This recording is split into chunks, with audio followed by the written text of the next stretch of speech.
Now, you're first on the next one. How would you protect the environment with the development that has occurred? One of the issues that I've heard for years, and I do believe I've heard it since I started videotaping the council meetings in 2003, we've got to get an enforceable, strong tree and vegetation ordinance to stop the clear cutting of our lots on the island. We've got to get a program in place that the island itself takes care of our beach. We have a large number of volunteers on this island that want to help take care of our beach. There's one thing I was told today, I have to check into it, but I don't know whether we are still having our greenhouses program of propagating the seeds to plant on the beach. We need better protection for our dunes on the beach. Right now, we need some sort of system that will keep tourists off of our dunes on the beach. I would like to ask the people out there to come in and help us. Lots of people out there, when they walk their dogs on the beach, when they go walking on the beach, they'll take a trash bag with them and pick up the trash on their own. I would like to ask the people out there, help us take care of our beach. Let's make sure that our CO's program stays in place, and let's get an enforceable, strong tree and vegetation ordinance that causes enough of a fine if you violate it that you can't just add it to the cost of the building. Thank you.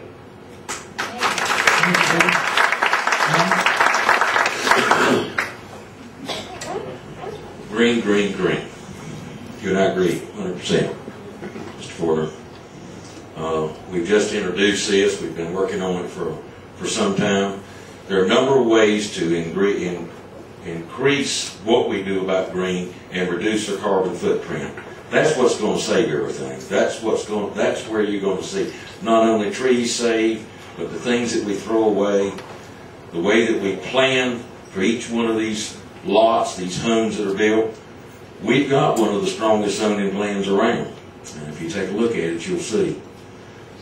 We see some trees cut, but we do have an arborist now that has to go to every site and make sure that that's something that you can do. If you build a home, you are going to have to move certain trees to do that. Now, we still have violations going on, and it's going to take all of us to help find those. We got one man, and we're trying to do 14 miles of beach. But proper planning, move to the green movement, try to recycle everything that we've got, try to save our trees, try to make sure that we do all the proper things. That's what it's going to be all about. That's how you save it.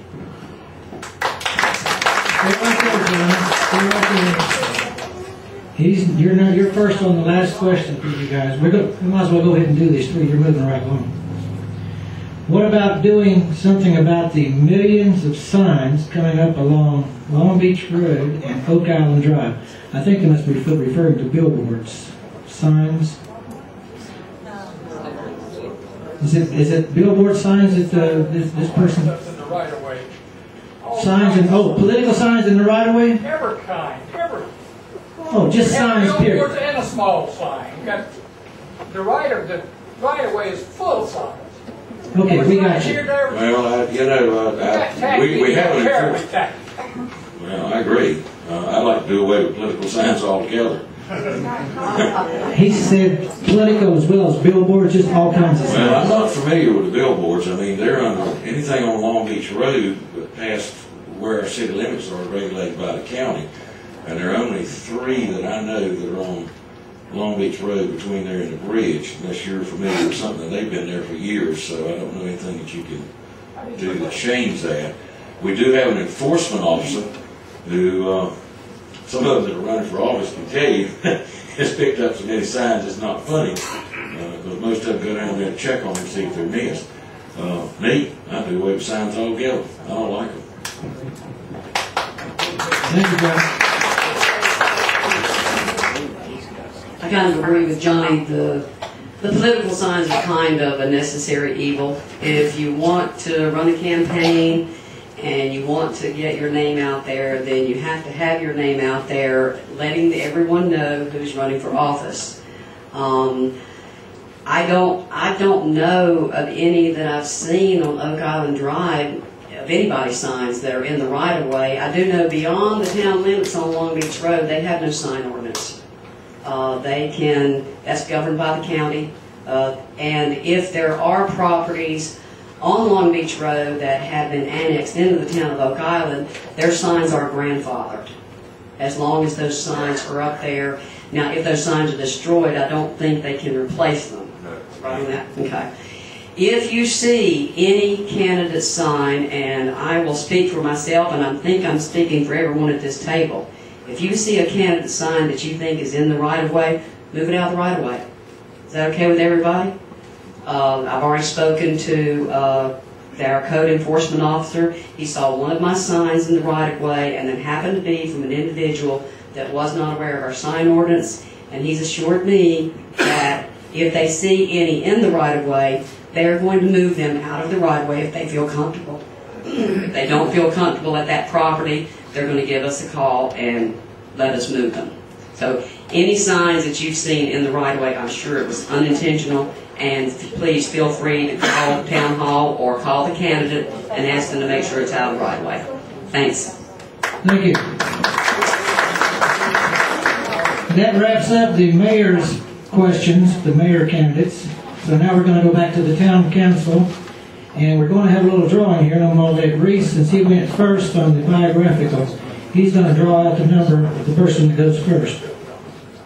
Number 3 is Dara. Yeah, the question is, my town taxes have gone up 12.2% since the last election. What is your position on tax increases and why? I don't know what the percentage is. I do know that since the last election, we've had a reval. We did go revenue neutral, as I pledged to do. That was 12.45 cents. We have since then gone up one time 1.55 cents. That percentage may be 12%, but what it means to the average homeowner, and I consider an average, trying to get an average value, some are more, some are less, on a property value of $300,000 a year, a penny and a half is about $350 a month.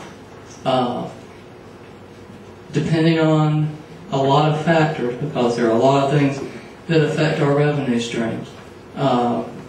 Yes, next year I anticipate that we will have to go up at least a penny in the tax rate to support the debt service. There are debt service payments that are coming off that should make that go down, and we need to work hard to keep that tax rate down and stable so that people aren't hit with large expenses moving forward, and I believe that we can do that. Thank you. Richard, you're number 4. Pressing concern that people express to me is the cost, the overall budget for the island, for the town. In rough numbers, 2004 you spent $13 million. 2010 you're scheduled to spend $26 million. You have to get control of that. I don't think anybody can candidly promise you they can freeze taxes, but what you can start doing is watching expenditures. $625,000 here, $900,000 there. Speak into the speaker a little bit. We need to control expenditures, and we're making choices that I think are not sound.